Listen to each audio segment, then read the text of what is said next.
No more rumors, no more he said, she said. The White House UFC Freedom 250 card is official. It has been announced on the UFC 326 broadcast, and it goes as follows. The main event will feature the undisputed lightweight clash between Ilia Topuria and the interim champion Justin Gaethje. In the co-main event, we will see Alex Pereira move up to the heavyweight division in an attempt to become a three-weight world champion by challenging the number 1 ranked former interim champion Ciryl Gane for the interim heavyweight championship of the world. The featured bout will be between Sean O'Malley, the number 3 ranked former bantamweight champion, and the 6th ranked surging Aiemann Zahabi, preceded by a lightweight bout between the 9th ranked fighting nerd Mauricio Ruffy and the 13th ranked Michael Chandler. We will see Bo Nickal taking on Kyle Daukaus in the middleweight division, and kicking off the card will be the former 2-time title challenger and number 2 ranked featherweight Diego Lopes versus the 9th ranked Steve Garcia, riding what I believe to be a 6-fight finish win streak. And so here's my opinion. If you were to just tell me that this was UFC 328, for example, a pay-per-view in May, or the pay-per-view in June, damn, even if this was the International Fight Week card, or at least half of it, because technically it would still have 5 or 6 other fights as well, then I would tell you that this is a very solid card, not the best that I've ever seen by any means, but a very good one at that for a numbered event. But that's not what this card is. This is a card on the lawn of the White House in Washington, D.C. during the 250th anniversary of the United States of America, a card that has been getting hype behind it for essentially a year now, dating back to the spring of 2025, or at least early summer at the latest. And so ever since then, we have heard nothing but rumors of how there's going to be 6 or 7 or 8 championship fights. I knew that was never going to happen. The return of Conor McGregor after 5 years away. I never had high expectations that that would happen, and that this would be the biggest, baddest card that the UFC would ever put on. And while those were big shoes to fill, considering UFC 300 was absolutely unreal from top to bottom, I at least thought that that was maybe possible. And now I just want to give my thoughts on a quick fight-by-fight basis. The main event, Ilia Topuria, Justin Gaethje, the undisputed championship on the line. Gaethje fought and defeated Paddy Pimblett in January to become the interim champion for the 2nd time in his career, so obviously the next step was to take on the undisputed champion in Topuria, following his hiatus away from the sport, settling some personal matters. I have no issues whatsoever with this bout, and even with it being the main event, I think it makes sense, as Justin Gaethje is arguably your biggest United States fighter and star right now, and obviously he does have the interim championship around his waist, and Ilia Topuria is just one of the best fighters in the world, number 2 ranked pound for pound as a matter of fact, and one of the biggest superstars in the entire organization. The co-main event, Alex Pereira moving up to heavyweight to attempt to do something that no one has ever done before and become a 3-weight world champion, at least with an asterisk next to it for this one, against Ciryl Gane. You're not going to hear me complain about that. However, I feel like it could have been a little bit better, because leading into the final weeks of this White House card announcement,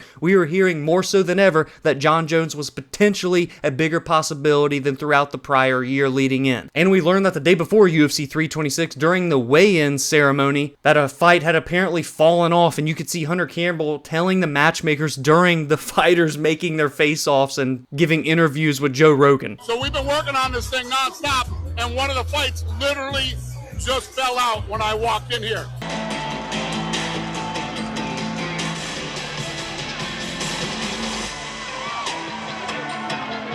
And so maybe that fight falling out was Jon Jones, or maybe it was a potential other fight that just couldn't happen on this timeline that I'll discuss just in a second. But if Alex Pereira is going to come up to heavyweight and fight anyone, it would have to be Ciryl Gane, given that Tom Aspinall is still not ready to return. And being that Ciryl Gane was in that championship fight against Tom Aspinall last October, I have no issues here with him facing Alex Pereira, even though this will now be his 5th opportunity to become a UFC champion, which is absolutely insane. But after those 2 title fights, that is where I took a look at that graphic on the screen with some of my best friends as we were visiting the former co-host of this show, Noah, and with my high expectations and all of the hype that we were giving fed to us, I quite literally said, oh, it's bad. And so again, if this were just a regular numbered event, it obviously is not bad. It's a pretty damn solid card. Again, not the best I've ever seen, but solid. But for this event, it just didn't quite live up in my opinion. And it specifically starts with that featured bout as Sean O'Malley, an American star and former champion, that makes sense for him to be on this card, is taking on Aiemann Zahabi, who yes, is surging, who yes, is number 6 in the bantamweight division, but essentially has no name value, has had some arguable decisions over the course of this win streak, and all in all just doesn't have that oomph, that doesn't have that intrigue to be facing Sean O'Malley when it easily could have been a layup. Sean O'Malley Corey Sandhagen, the fight that every damn hardcore mixed martial arts fan wants to see, and their mother. So that fight, it's a miss. I'm sorry. Now, am I happy for Zahabi getting this massive opportunity? Of course I am. If he goes in and beats Sean O'Malley at the UFC White House card, that will be absolutely insane. But it is just so random, and there were better matchups for Sean O'Malley. It could have been and should have been Corey Sandhagen, or it could have even been Umar Nurmagomedov. Both of them should have been before Aiemann Zahabi, but here we are. Then we move to the lightweight division, and Michael Chandler did get granted his wish. He gets to compete on this card, and good for him. I'm not upset that he is fighting on this card, but it's him against Mauricio Ruffy, and I do like Ruffy. He's a fighting nerd. He's ranked number 9 in the world right now at lightweight and is one of the most elite strikers in all of the organization. Don't get it wrong. But again, it is just such a random ass fight, and when you take into account that Michael Chandler has been begging and pleading not only just to be on this White House card, but more so begging and pleading to take on Conor McGregor for 17 damn years, it again just feels like a miss. Even though the fight itself, it will probably deliver from a fan perspective, I don't doubt that for a second, and we will likely see a finish. And so instead of Michael Chandler taking on Mauricio Ruffy, me and my friends were discussing on some other bouts that could have made this card better. The main one was Corey Sandhagen and Sean O'Malley. The second option was actually Michael Chandler versus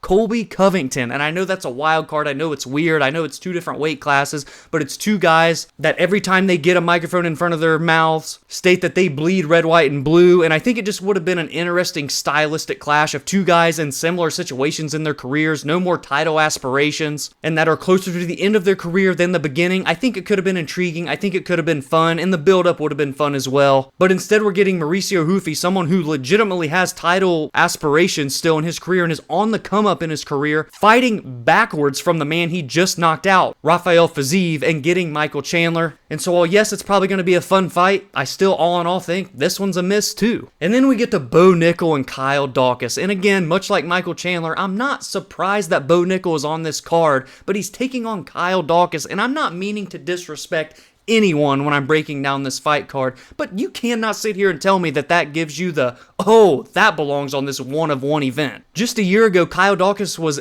not even in the UFC. Don't forget that he was someone that was released from the organization, and while I appreciate and love that he has fought his way back on the regional scene, had a big 2-0 start to his second stint in the UFC, this one just feels like it could have been on a fight night headliner, dare I say, or a featured bout on a regular numbered event, but instead it's 2 unranked middleweights that, after beating one another, probably still won't even have a ranking next to their damn name. Now, will the fight be fun to actually see from a stylistic perspective? Again, that is yes. But in the grand scheme of things, I'm going to have to give this one a thumbs down too. And then lastly, Diego Lopes and Steve Garcia. This is just very random. And again, much like for Sean O'Malley, there is such an obvious fight to make for Diego Lopes, and the UFC just won't do it. And it's Diego Lopes versus Yair Rodriguez. Did we all just forget what happened during UFC 314 when they were both scheduled to fight on the same card but not against one another, and yet they were more focused on each other than their respective fights against Pitbull and Volkanovski for a title? There is clear beef between them, and they needed to be fighting one another after UFC 314, and they didn't. Then they should have been fighting each other at UFC 325, and they didn't. And now they're still not fighting each other at the UFC White House card, and obviously that wouldn't necessarily make sense, as Steve Garcia is an American fighter, and it seems as though the trend is to have at least one American fighter on every single fight, except for the interim heavyweight title fight, and that's probably because Jon Jones fell through. But in that case, just don't put Diego Lopes on the card and have him and Yair fight on a different night, or even headline the Noche UFC card later this year. And so if it was any other fight card, any other numbered event, and Steve Garcia, who is currently sitting at number 9 and is on a massive win streak right now and is still one of the most underrated fighters in the featherweight division, getting this opportunity against a big name fighter in Lopes, I'm all for it, but it just doesn't fit this fight night card in the UFC Freedom 250 White House event. So again, I'm not trying to sit here and bitch and moan and complain. This is a good fight card, but when you think about all that we were promised, it just fell through when it came on my screen. I'm sorry. And so just quickly here to close it out, I want to give you the fight card that me and my friends came up with, and let me know if you think it was potentially better than what the UFC actually did. The main event can stay the same. It's Ilia Topuria, it's Justin Gaethje. That makes all the sense in the world. And the co-main event we were okay with as well, just given the circumstances. Obviously, if it was up to us, we would have done Jon Jones versus Alex Pereira. So for this practice, let's just say that it was Jon Jones versus Pereira. Then in an ideal world, Kayla Harrison would have been able to recover from her neck injury, and she would have been able to fight Amanda Nunes in their clash, an American champion versus the greatest female fighter of all time, the third title fight on the card. Everyone would have loved it, and it would have made sense. So there's your 3 title fights. Then for the 4th fight, you do Sean O'Malley versus Corey Sandhagen. That's a given. As I already stated, Michael Chandler versus Colby Covington. Yes, it's weird, it's wacky, it's random, but it would be kind of fun too. And then the 6th fight was kind of just up for grabs. You could have still done Bo Nickal, but maybe give him someone in the back half of the top 15. Maybe you have Gable Steveson make his UFC debut against a back half top 15 fighter. He's a former Olympic gold medalist. And if you really wanted to, you could have had another former American fighter like Aljamain Sterling take on someone like a Diego Lopes even. That way Diego, who is still a fan favorite and a big name, could have still been on this card against a former American champion and someone with a little bit more pedigree than Garcia. So what do you think? Was our card better than the actual UFC fight card? And give me what your fight card would be if you could make it and keep it realistic. You can't get wild, you can't get crazy. I'm very curious to hear what your card would have been down in the comments below, as well as your official thoughts and your instant reaction when you saw this graphic show up on your screen during the UFC 326 broadcast. Do you agree with me in the sense that it was just underwhelming given all of the hype that we were promised? Or am I just being dramatic? Am I just being a crybaby and I should just shut up and enjoy the fights? Because ultimately, that's what I'm going to have to do. Come June, I'm going to be excited. I'm going to break down this fight. I'm going to watch all the fights. I'm going to recap all the results. But it just left me a little bit flat during that 326 broadcast. I just have to call it how it is. If you enjoyed this video, please be sure to drop a like and subscribe to the channel if you are new, as every single week I break down and preview the biggest and best fights heading into each weekend. I recap the most meaningful results in the aftermath, and I give my thoughts and opinions on MMA news and fight announcements, such as this UFC White House card. And you can join the community on social media at Verbal Spar MMA on X, Instagram, and TikTok, as well as like the Facebook page Verbal Sparring MMA, and you can follow on your favorite audio listening platforms such as Spotify and Apple, where every Monday and Friday podcast episodes release there. Have a great week, and I will see you all in the next video.